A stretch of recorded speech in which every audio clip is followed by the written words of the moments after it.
जय हिंद दोस्तों। कैसे हैं आप सब? आपका स्वागत है हमारे हर्ष इन्फॉर्मेटिक्स यूट्यूब चैनल पर। और आज मैं आपके कार के लिए परफेक्ट इंजन ऑयल कौन सा होगा उसके बारे में बात करने वाला हूँ। वीडियो की शुरुआत करने से पहले मैं आपको बताना चाहूँगा, जिन भी टॉपिक्स में आपको डाउट है उसका टाइम स्टैम्प आपको वीडियो के नीचे डिस्क्रिप्शन बॉक्स में मिल जाएगा। आज की वीडियो में हम कई सारे टॉपिक्स कवर करने वाले हैं, जैसे आपकी कार में कौन सा इंजन ऑयल डलेगा, आप ऑयल की कौन सी ग्रेड अपनी कार में डाल सकते हैं, वो ग्रेड आपको कब चेंज करनी है, या फिर आपको सिंथेटिक ऑयल डालना है, मिनरल डालना, सेमी सिंथेटिक ऑयल डालना। ऑयल फिल्टर्स में भी कई सारे वैरायटीज होते हैं जिनके बारे में आज हम डिस्कस करने वाले हैं। आज का हमारा पहला टॉपिक होगा कि आप कैसे जानें कि आपकी कार में कौन सा इंजन ऑयल डलता है।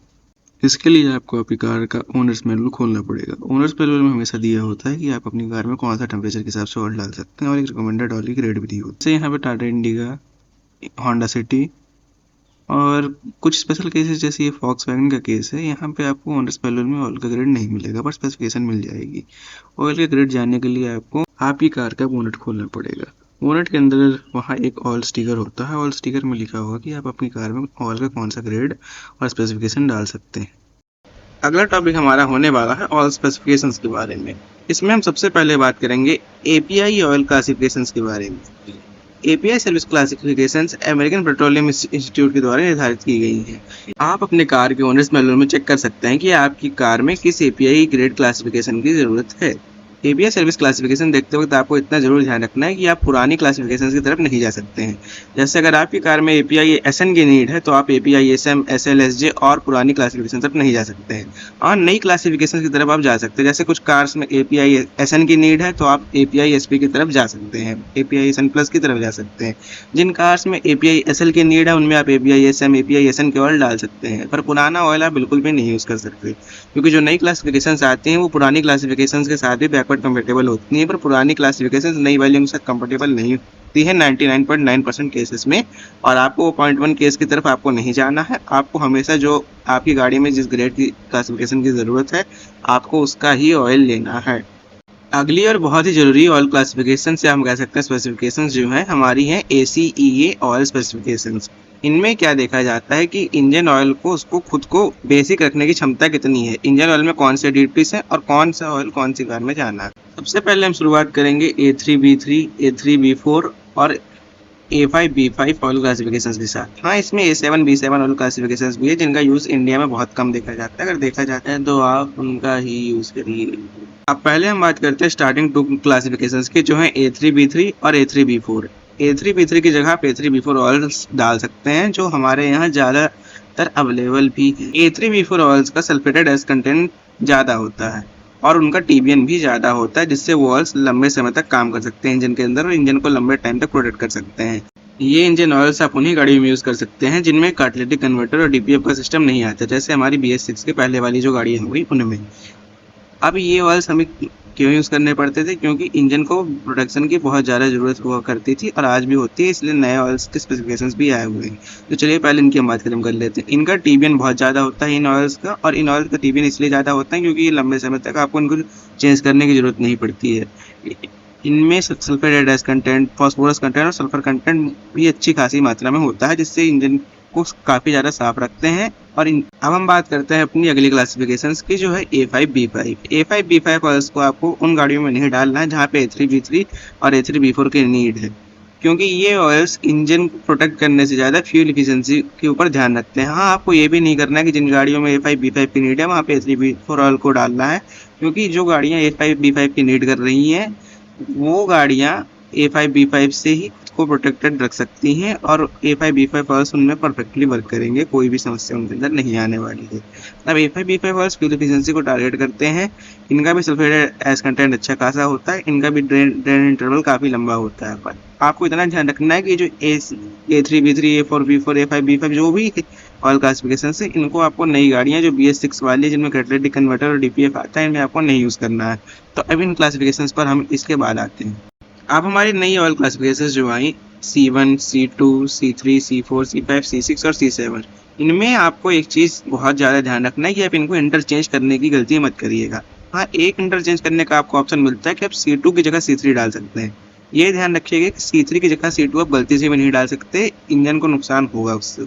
और ये भी आप ध्यान रखिए कि जिन गाड़ियों में आप C3 ऑयल डाल रहे हैं जिनको C2 की नीड है, अगले ऑयल चेंज पे आप C2 ऑयल पर ही आने की कोशिश करें, क्योंकि C2 ऑयल ही उन गाड़ियों के पर्पस को फुलफिल करता है। अब ये नई ऑयल स्पेसिफिकेशंस इसलिए बनाई गई क्योंकि हमारी जो नई गाड़ियाँ आ रही हैं उनमें हमारे पर्यावरण को प्रोटेक्ट करने के लिए भी सिस्टम्स आने लगे थे। जैसे डीजल गाड़ियों में DPF का सिस्टम आने लगा, पेट्रोल गाड़ियों में 3 वे कैटालिटिक कन्वर्टर। पुरानी गाड़ियों में भी आप ध्यान रखिएगा कैटालिटिक कन्वर्टर आए थे, पर वो 3 वे कैटालिटिक कन्वर्टर और हैवी वाले कैटालिटिक कन्वर्टर जिनकी जाली बहुत मोटी होती है वो नहीं आए थे। कैटालिटिक कन्वर्टर की जाली में गोल्ड होता है, टाइटेनियम होता है, काफ़ी सारे मटेरियल्स होते हैं, उन पे हम फिर कभी आएंगे। पर अभी ये आप ध्यान रखिए कि जो नई गाड़ियाँ जैसे BS6 है, BS7 है, उनमें कैटालिटिक कन्वर्टर का जो सिस्टम आने लगा वहाँ पे हमको प्रोटेक्शन की नीड थी उसकी, इसलिए ये सब ऑयल्स आए और इन सब ऑयल्स को उसमें यूज़ किया जाता है। C2 ऑयल्स और C3 ऑयल्स आप मेनली इंडिया में पाएंगे और C5 ऑयल्स इनका यूज़ आता है। इनको आप कोशिश करिए इंटरचेंज मत करिए, इनमें ही एक अच्छा इंजन ऑयल लीजिए और उसका आप प्रयोग करिए, वही आपकी गाड़ी के लिए सबसे बढ़िया होगा। अब हमारी अगली और स्पेसिफिकेशन है API C सर्विस की क्लासिफिकेशन जो डीजल गाड़ियों के लिए स्पेसिफिकली बनाई गई थी। इनमें कई सारे टाइप्स आते हैं जैसे हमारे CF4 oil, CF oil, CH oil, CK4 oils. इनमें आपको ध्यान रखना है कि जो भी ऑयल की क्लासिफिकेशन आपको मांगी जा रही है आप उनका यूज़ कर सकते हैं, और जो बैकवर्ड कंपेटेबल है मेरे द्वारा दिए गए चार्ट पे आप देख सकते हैं कौन सी गाड़ी में कौन सी क्लासिफिकेशन बैकवर्ड कंपेटेबल है। पुरानी पे आप जाने की कोशिश ना करें, जो आपकी गाड़ी में मिल रही है उससे आप नई क्लासिफिकेशन की तरफ ही आने की कोशिश करें। नई गाड़ियाँ जो DPF के साथ फिट होकर आ रही हैं जैसे हैवी ट्रक्स वगैरह आ रहे हैं, कार्स आ रहे हैं, उनमें CK4 ऑयल्स की नीड है और उनमें आपको CK4 ऑयल ही यूज़ करना है, क्योंकि वही लो एस ऑयल है और वही आपकी DPF को प्रोटेक्ट कर सकता है गाड़ी। अब कुछ कंपनियाँ जैसे Porsche, वॉक्सवैगन, ऑडी, मर्सिडीज, इन्होंने क्या शुरू किया कि इन्होंने अपनी खुद की ऑयल स्पेसिफिकेशंस बनानी शुरू कर दी और ऑयल मैन्युफैक्चरर्स को फोर्स करना शुरू कर दिया कि हमारी स्पेसिफिकेशंस पे ही आप ऑयल बनाएं। तो इस केस में आपको कंपनी के द्वारा स्पेसिफाई किया हुआ ऑयल स्पेसिफिकेशन का ही ऑयल आपको डालना पड़ेगा, क्योंकि वही ऑयल आपकी गाड़ी के लिए सबसे ज़्यादा सूटेबल और अच्छा होगा। इसमें आपको एक बात का ध्यान रखना है कि कई बार जैसे आपके पास वो ऑयल आपको अवेलेबल नहीं हो रहा है, तो कई बार कंपनीज क्या करती है बगल में साइड में लिख देते हैं अगर वो ऑयल आपके पास अवेलेबल नहीं है तो इमरजेंसी में आप AC/AC3, AC/AC2, A3B3, A4B4 या फिर जो भी ऑयल नीडेड है जैसे API/SN, API/SP आप उस स्पेसिफिकेशन का ऑयल आप डाल सकते हैं, वो आपकी गाड़ी में सूटेबल रहेगा। अब जैसे कई लोगों का क्वेश्चन रहता है कि ऑयल में स्पेसिफिकेशंस कहाँ पे देखें, तो ऑयल के डब्बे में पीछे की तरफ या आगे की तरफ या फिर कंपनी की वेबसाइट पे आप खोल के देख सकते हैं कि वो स्पेसिफिकेशंस कौन सी दी गई हैं ऑयल पे। कई लोगों का सवाल रहता है कि आपकी गाड़ी के लिए सबसे बेस्ट इंजन ऑयल की ग्रेड कौन सी होगी, तो इंजन ऑयल की सबसे बेस्ट ग्रेड आपकी गाड़ी के लिए वही होगी जो गाड़ी की कंपनी स्पेसिफाई करती है। अब कई केसेस में क्या होता है कि हम कुछ सीवियर केसेस में कि हम टेम्परेचर गाड़ी का हम बहुत सीवियर का टेम्परेचर पे अपनी गाड़ी को ले जा रहे हैं, जैसे लेह लद्दाख ले जा रहे हैं, माइनस में टेम्परेचर है वहाँ का, तो वहाँ पे आपको गाड़ी के लिए 5W30 इंजन ऑयल यूज़ करना पड़ जाएगा उन इंजनों में भी जहाँ पर 10W40, 20W40 या फिर 20W50 ऑयल आपको स्पेसिफाइड है। कई बार आपको 0W30 भी यूज़ करना पड़ेगा जहाँ पर टेम्परेचर सीवियरली माइनस में जा रहे हैं।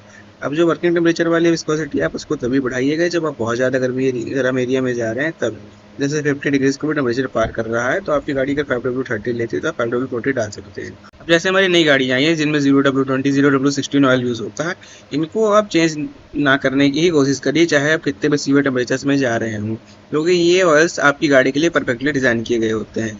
5W30 से 5W40 जाने को मैंने इसलिए कहा क्योंकि कई लोगों को शक हो रहा होता है कि ऑयल काफ़ी थिन आउट हो रहा है हमारी गाड़ी का, इसलिए वो ये करना प्रेफर करते हैं। अगर आपको लिफ्टर की साउंड ज़्यादा आ रही है तो भी आप 5W40 का प्रयोग कर सकते हैं उन गाड़ियों में जहाँ आपको 5W30 की नीड है, पर ऑयल ग्रेड आप वही ज़्यादा से ज़्यादा यूज़ करने की कोशिश करिए जो कंपनी द्वारा स्पेसिफाइड है। अगर आप जैसे एक नॉर्मल जगह पर रहते हैं जहाँ पर टेम्परेचर बहुत ज़्यादा सीवियर ठंडा गर्म नहीं होता है तो आप जो कंपनी के द्वारा स्पेसिफाइड ग्रेड है उसका यूज़ करिए। हाँ, इतना ज़रूर मैं कहूँगा जैसे कोई पुरानी गाड़ियाँ होंगी जहाँ 20W40 ऑयल जो मिनरल ऑयल होता है उसको डालने का कहा गया है, वहाँ पर आप 10W40 डाल सकते हैं, वो गाड़ी के लिए ही आपके फायदेमंद होगा। बस हाँ इतना ध्यान दीजिए कि स्पेसिफिकेशंस वो सारी कवर करिएगा। अब इतना भी आपको ध्यान रखना है कि अगर आप ठंडी जगहों पे जा रहे हैं तो ऑयल आप कौन सा यूज़ करें। जिन गाड़ी में 20W40 की नीड है वहाँ पे आप 0W30 वगैरह का यूज़ करने से बचें, आप वहाँ पे 0W40 या 5W40 का ही प्रयोग करें ज़्यादा से ज़्यादा केसेस में, क्योंकि वो ऑयल ऑपरेटिंग टेम्परेचर्स पर ही इंजन को सबसे अच्छी प्रोटेक्शन वही दे पाएगा। और ऑयल विस्कोसिटीज एंड ऑयल ग्रेड पर मैं एक स्पेसिफिक वीडियो भी बनाऊंगा आगे चल के इन फ्यूचर, ताकि लोगों को और अच्छे से क्लियरेंस हो सके। बस ये मैंने एक बेसिक नॉलेज आपको दे दी है कि आपको कहाँ क्या करना है कहाँ क्या नहीं करना है। आप को ये भी ध्यान रखना कि जहाँ 10W40 की नीड है वहाँ 5W30 ना यूज़ करें, ऑयल ग्रेड को कभी भी घटाएं ना, हमेशा जहाँ है उसको वहाँ रखने की कोशिश करें। कम वाली को आप घटा सकते हैं, ज़्यादा वाली को आप बढ़ा सकते हैं, पर वो आप ना ही करें तो ही ज़्यादा आपकी इंजन के लिए अच्छा होगा। जैसा मैंने पहले स्टेप्स बताया आपको उनका ही आप उपयोग करने की कोशिश करें। अगला टॉपिक है हमारा petrol and diesel engine oils के बारे में। इन दोनों को आप कभी मिक्स नहीं करना चाहेंगे और ना ही एक दूसरे में डालना चाहेंगे, जैसे पेट्रोल इंजन में डीजल ऑयल, डीजल इंजन में पेट्रोल ऑयल। आपको एक बात का ध्यान रखना है कि कई ऑयल्स ऐसे भी आते हैं जिनमें petrol, diesel, CNG, LPG, hybrid सब साथ में चल जाता है, तो उन ऑयल्स को आप स्पेसिफिकेशंस को देख के डाल सकते हैं। आज का डीजल इंजन ऑयल्स की हम बात करें तो इनमें लोअर टेम्परेचर पंपेबिलिटी इसकी गैसोलीन ऑयल से बेटर होती है। डीजल ऑयल के एंटी एडिटिव्स बहुत ज़्यादा होते हैं और इसमें दूसरे टाइप के एडिटिव्स भी इसमें बहुत ज़्यादा मात्रा में होते हैं, जो डीजल इंजन के हाई प्रेशर को संभालने के लिए भी उपयोग किए जाते हैं। डीजल इंजन ऑयल लंबे समय तक चलते भी हैं और डीजल इंजन में जो डीजल के कंबसन से एसिड जो बनता है डीजल इंजन ऑयल्स में, उसको कॉम्बैट करने के लिए एडिटिव्स भी दिए गए होते हैं। इस ऑयल को आप पेट्रोल इंजन में नहीं डालना चाहेंगे, क्योंकि पेट्रोल इंजन ऑयल में हमें इतने सारे एडिटिव्स की कभी भी हमको ज़रूरत नहीं पड़ती है। एक बात का आपको और ध्यान रखना है ऐसे ऑयल्स में जो दोनों गाड़ियों के लिए चल जाए कि इसमें अगर आपको एपीआई एसपी स्पेसिफिकेशन आपकी गाड़ी मांग रही है, रॉयल में एपीआई एसपी स्पेसिफिकेशन है और बगल में A3B4 लिखा हुआ, तो आपको ऑयल हरगिज नहीं डालना, गलती से भी नहीं डालना। वो ऑयल आपकी गाड़ी में नहीं चल सकता है क्योंकि उसका एस कंटेंट बहुत ही ज़्यादा है। आपको ये ध्यान रखना है कि सारी स्पेसिफिकेशन मीट हो। इस केस में आपको क्या करना है कि उसकी जगह ACA-C3 जिस ऑयल के एंड में लिखा है वो ऑयल आपको प्रयोग करना है। तो अगला हमारा सबसे कॉन्ट्रोवर्शियल टॉपिक जो है सिंथेटिक, सेमी सिंथेटिक या फिर मिनरल ऑयल, कौन सा ऑयल हम डालें। इसमें सबसे पहली बात है कि अगर ऑयल आपकी सारी स्पेसिफिकेशंस को मीट कर रहा है तो ये डिपेंड करेगा कि आपको ऑयल के ऊपर कितना खर्चना है। अगर आप सिंथेटिक ऑयल डाल सकते हैं तो वो सबसे ज़्यादा अच्छी बात होगी आपकी गाड़ी के इंजन के लिए भी और आपके लिए भी, क्योंकि वो इंजन रिलायबल होने वाला है। अगर आपका बजट थोड़ा सा कम है तो मैं आपको रिकमेंड करूंगा सेमी सिंथेटिक के नीचे आप कभी ना जाएं। मिनरल ऑयल जो है पुरानी गाड़ियों के लिए ही सुटेबल होता था, नई गाड़ियों में आपको मिनरल ऑयल किसी भी तरीके से नहीं डालना चाहिए। वैसे भी मिनरल ऑयल्स आते भी नहीं है, पुरानी गाड़ियाँ जैसे 20W50, 20W40 जो गाड़ियाँ मांगती हैं उनके लिए ही बेसिकली मिनरल ऑयल सब आ भी रहे हैं मार्केट में। बात करें सिंथेटिक ऑयल्स की खूबियों की, तो सिंथेटिक ऑयल या सिंथेटिक ब्लेंड ऑयल जैसे सेमी सिंथेटिक ऑयल्स हमारे हो गए, इनके मॉलिक्यूल स्टेबल होते हैं, बराबर मॉलिक्यूल्स होते हैं इनके, और इंजन में इससे ड्रैग कम होता है। विस्कस ड्रैग एक होता है इंजन में जो ऑयल के चलने से होता है, ऑयल के फ्लो से, तो वो इंजन के अंदर कम होता है जिससे इंजन का बियर कम होता है। और सिंथेटिक ऑयल्स में और भी कई सारी चीज़ें अच्छी होती है, जैसे ये इंजन को ज़्यादातर क्लीन रख सकते हैं, इंजन को रिलायबल बनाने में मदद करते हैं। फ्यूल एफिशिएंसी आपकी अच्छी होती है, क्योंकि वही बात होगी कि विस्कस ड्रैग जब कम है इंजन के अंदर, जब इंजन का ड्रैग कम हो रहा है तो इंजन ज़्यादा एफिशिएंट भी होगा हमारा। अब फुली सिंथेटिक ऑयल्स के भी दो ग्रुप होते हैं। एक होता है ग्रुप 3 ऑयल जो हाइड्रोकरेक्ट होता है, और इसको हम फुली सिंथेटिक नहीं भी कह सकते हैं। ये है तो वैसे फुली सिंथेटिक ऑयल, पर ये 100% फुली सिंथेटिक ऑयल नहीं है। आप बेसिकली ग्रुप 4 ऑयल्स की आपको उतनी नीड नहीं है आपकी गाड़ी के लिए, आप ग्रुप 3 ऑयल्स का भी प्रयोग कर सकते हैं। ये भी काफ़ी अच्छे ऑयल्स होते हैं, ये भी आपकी गाड़ी की इंजन के लिए अच्छा ही काम करेंगे। तो बेसिकली आप ग्रुप 4 ऑयल की तरफ ही जाएंगे। अब यहाँ पे जैसे लिखा हुआ है विस्कोसिटी इंडेक्स ग्रेटर और इक्वल टू 120, और यही केस आपका ग्रुप 4 ऑयल्स के साथ भी रहेगा कि वो 120 के ऊपर क्या 150 के ऊपर रहता है उनका तो विस्कोसिटी इंडेक्स। तो ग्रुप 4 ऑयल्स जो होते हैं वो प्योरली फुली सिंथेटिक ऑयल्स होते हैं जो लंबे समय तक चलते हैं और जिनकी क्वालिटी भी बहुत ज़्यादा हाई होती है। इसका ये मतलब नहीं ग्रुप 3 ऑयल्स उतना हाई क्वालिटी नहीं है, पर आप बेसिकली ये कोशिश करें कि फुली सिंथेटिक ऑयल्स का ही प्रयोग करें। आप हाँ जो एंथुसियास्ट ही वीडियो देख रहे हैं और उन्हें लगता है कि उनकी गाड़ी को ग्रुप 4 ऑयल की ज़रूरत है, तो मैं उनको रिकमेंड करूंगा कि आप एमसॉइल की सिग्नेचर सीरीज़ का या तो यूज़ कर सकते हैं, या तो कई और ऑयल्स आते हैं जैसे मोटुल के हो गए, लिक्विड मोली हो गए, ये भी ग्रुप 4 फुली सिंथेटिक ऑयल्स होते हैं, आप इनका प्रयोग कर सकते हैं। पर ग्रुप 3 ऑयल्स भी आजकल इतने अच्छे होंगे जिनमें ग्रुप 4 ऑयल्स की मिक्सिंग होती है और वो भी काफ़ी हाई क्वालिटी के होते हैं, उनमें भी आपको कभी कोई समस्या नहीं आएगी। कुछ अच्छे ऑयल्स का मैं आपको नाम बता सकता हूँ, जैसे मोबिल मनी एस पी आपका 5W30 में हो गया, और 5W40 में वो ऑयल कई बार मिल जाता है पर मिलना उसका मुश्किल हो गया है।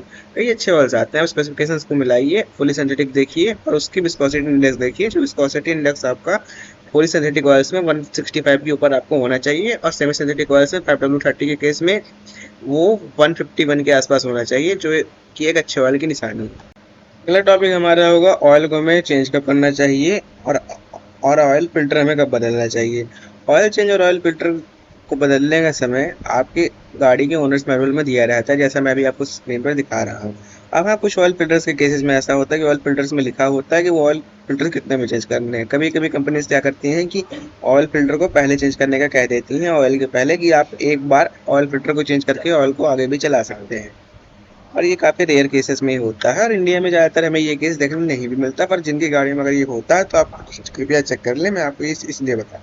अब कुछ केसेस में क्या होता है, जैसे कंपनी के द्वारा रिकमेंडेड आपका ऑयल है फुली सिंथेटिक और आपने ऑयल यूज कर दिया सेमी सिंथेटिक, तो उस केस में आपको इतना जरूर ध्यान रखना है कि आपको जल्द से जल्द समय के पहले ही आपको ऑयल अपना चेंज कर लेना है। जैसे कंपनी ने फुली सिंथेटिक पे 10,000 किलोमीटर में ऑयल चेंज लिखा हुआ है, तो आपको 5,000 किलोमीटर में ही सेमी सिंथेटिक में उसको चेंज कर लेना है। अब कुछ गाड़ियों में क्या होता है, जैसे मिनरल ऑयल का चेंज कंपनी ने 10,000 लिख के दे दिया, 10,000 किलोमीटर कोई मिनरल ऑयल आपका ज्यादातर नहीं चलते। हाँ, कुछ रेयर चल जाए, किन्हीं गाड़ी में चल जाए, मैं रिकमेंड कभी नहीं करूंगा आपको चलाने के। वो 10,000 किलोमीटर वाले वो ऑयल 10,000 किलोमीटर चलने के नहीं बने हैं। उनको आप 3 से 4 हजार किलोमीटर के अंदर मिनरल ऑयल को आप रिप्लेस कर ही दें। अब एक हमारा काफी मजेदार टॉपिक है high mileage engine oil. High mileage engine oil के लोगों को क्या मानसिकता बन रखी है कि इसको हम अपनी गाड़ी के इंजन में डाल देंगे तो हमारी गाड़ी का माइलेज एकदम 10 गुना हो जाएगा, ये हो जाएगा, वो कुछ नहीं होगा। ये ऑयल उन गाड़ियों के लिए बना हुआ है जो गाड़ियां बहुत ज्यादा किलोमीटर चल चुकी हैं या फिर पुरानी है। ये ऑयल क्या करता है कि एक लेयर बनाता है इंजन के अंदर, प्रोटेक्टिव लेयर, जो आपके पुराने इंजन को प्रोटेक्ट करती है। एक उनके ऊपर लेयर्स बनाती है और ये ऑयल लीक्स को भी रोकता है। और कई लोगों की गाड़ियों में क्या होता है कि ऑयल खाने की समस्या हो जाती है डीजल इंजन में, पेट्रोल में भी कई कई बार हो जाती है, तो ये उसको भी प्रिवेंट करता है। मुझे उम्मीद है कि आपको मेरा वीडियो काफी पसंद आया होगा, क्योंकि ये वीडियो बनाने में मैंने बहुत मेहनत की है। ये मेरे चैनल का मेरा पहला वॉइस ओवर वीडियो था। तो होप सो आप सबको ये वीडियो पसंद आए। मैंने ज़्यादा से ज़्यादा नॉलेज इकट्ठा करके इस वीडियो को बनाने की कोशिश की, ताकि आप सभी तक हमेशा सही एडवाइस ही पहुंचे। मैं आगे भी इससे अच्छे वीडियोस बनाने की कोशिश करूंगा। आप सभी का वीडियो देखने के लिए धन्यवाद। आपका दिन शुभ।